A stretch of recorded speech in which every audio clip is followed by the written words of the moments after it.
Well, here's the other question, since you mentioned the last Bond movie. And obviously, this isn't going to happen because Amazon, however much Amazon paid, I'm sure it was in the billions.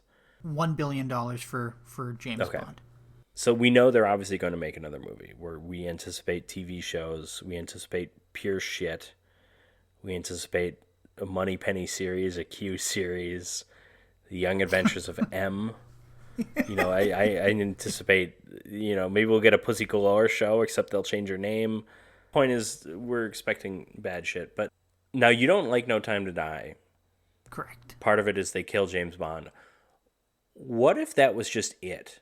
And what if that was just how they decided to end it? Obviously, you would have wanted it to have been a bit more special. You would have wanted more build up so that people going into it know it's the last James Bond movie. Like we knew it was Daniel Craig's last James Bond movie. And it's not going to be the last one, but let's say it was. Would that have been a bad ending? Um, I He think kind of so. ends First up off, with one woman. He dies.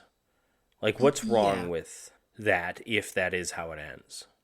the fact that they ended that movie that way, I would rather them never make another James Bond movie ever again than sell it to Amazon. I would rather James Bond just be over and not have Amazon taking over. Well, yeah, and that's sort of what I'm suggesting here. Let's obviously we have to pretend the Amazon deal didn't go through, but like let's say that was just the end of it, Yeah. and Now, if would that that's the be the end of it, worst thing in the world?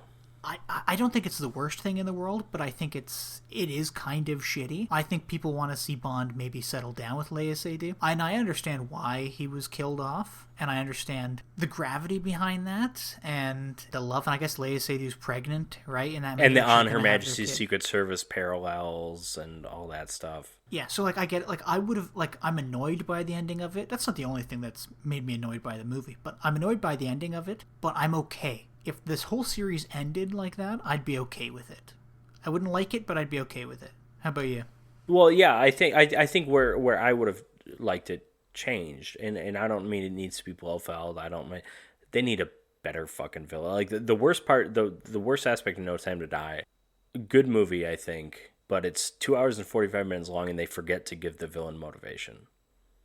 He Yeah, literally and has no. Am I missing something? Yeah, I only saw the movie once all the way through. But the villain is unleashing a world ending bioterror threat for no reason. yeah, And now, technically, he doesn't die to the villain. He dies because he's been. Well, I mean, he has been exposed to the virus or whatever, but it's British bombing of the island or whatever that he's on. But, like, you need something else, and it's like again you don't look again they shouldn't have brought back Blofeld, so it's not going to be Blofeld that kills him. It just needs to be a memorable villain, like Javier Bardem can kill him. Like there just needs to be yeah, something more. yeah. And 'Cause Javier Javier Bardem's Bardem, one of he the was best fantastic. Bond villains. He's great. Absolutely.